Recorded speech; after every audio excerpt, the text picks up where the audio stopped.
Good afternoon, everybody, and welcome to the DFS Army YouTube channel. I am Razzle11, and you can find me on X at Razzle11Grinds. We are going to take a look at some pitching for today, the 8th of April. It is Tuesday. We do have what ends up being a 9-game main slate now, with the Mets Marlins game being moved time wise. It is later than I like to get the video out. Pretty eventful morning, so unfortunately, I'm kind of pressed for time. So we will just jump right into it. As a reminder, this is a first look at the pitching options, and I will be using DraftKings as that is where a majority of my action is.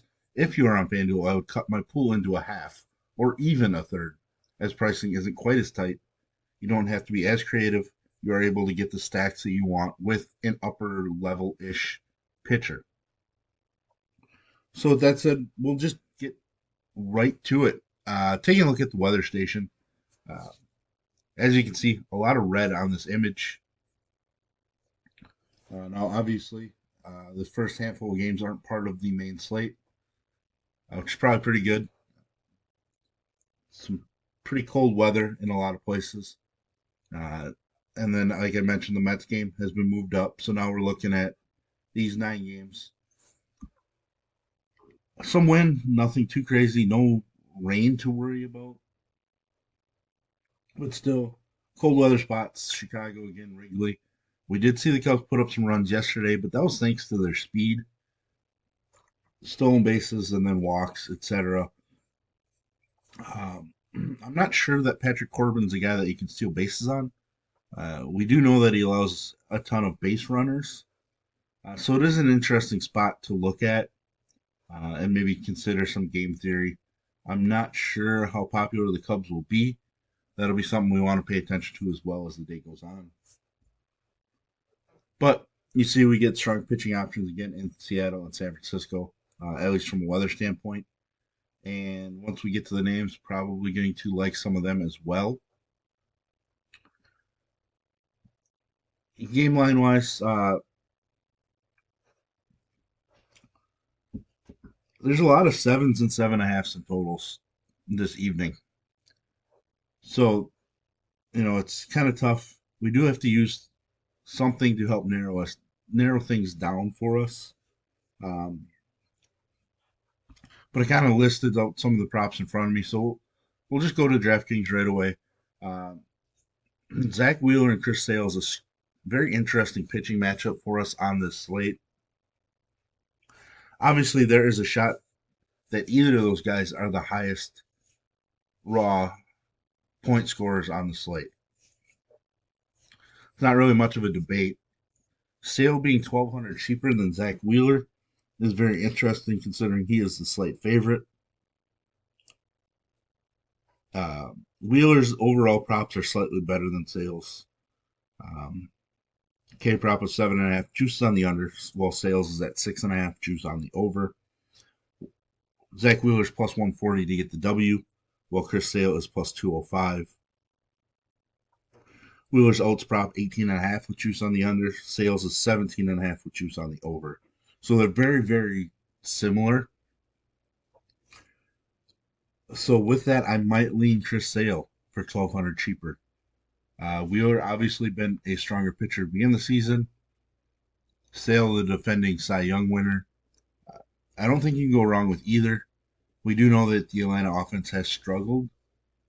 So Wheeler probably feels like the better play.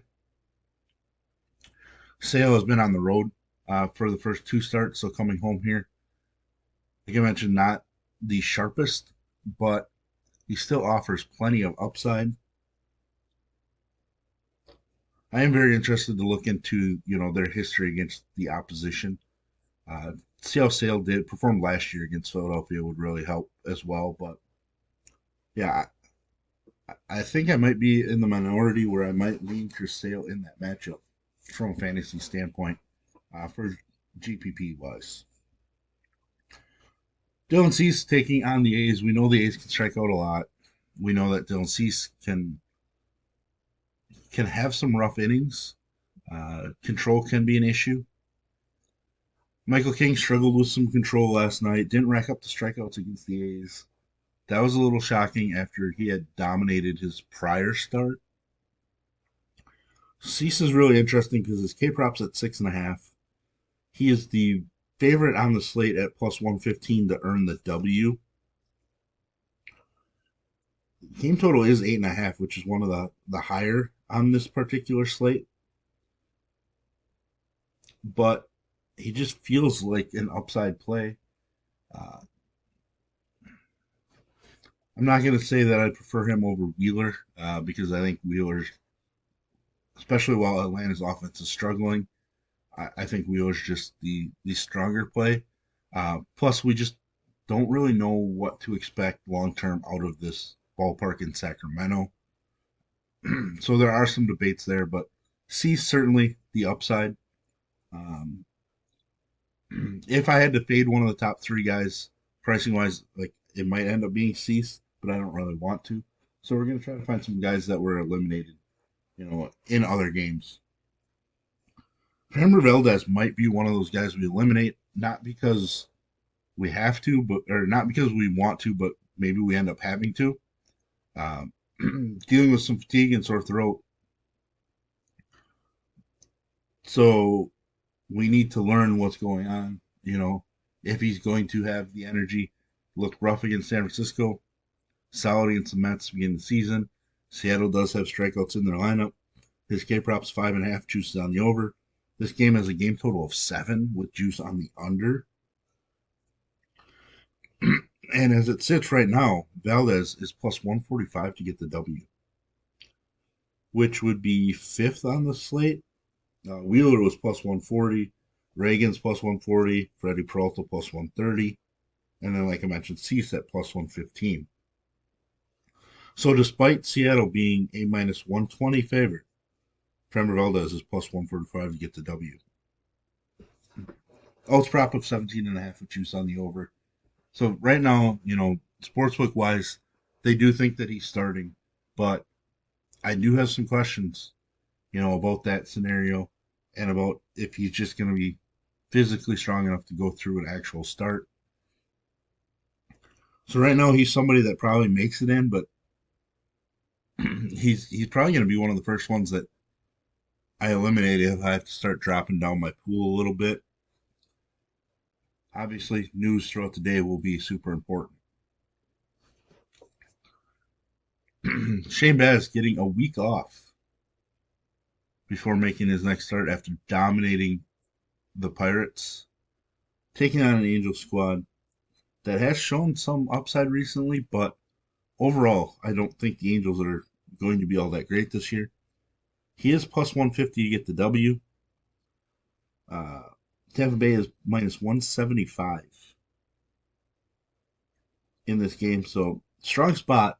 But there are some props that don't line up with wanting to pay an 8,600 price tag for him. Obviously, the game total at 8.5. His K prop 6.5 with juice on the under. Odds prop of 17.5 with juice on the under as well. And then add in that his earned runs prop is at 1.5 with juice on the over. I'm a huge St. Baz fan, or Baz, however you want to pronounce his last name.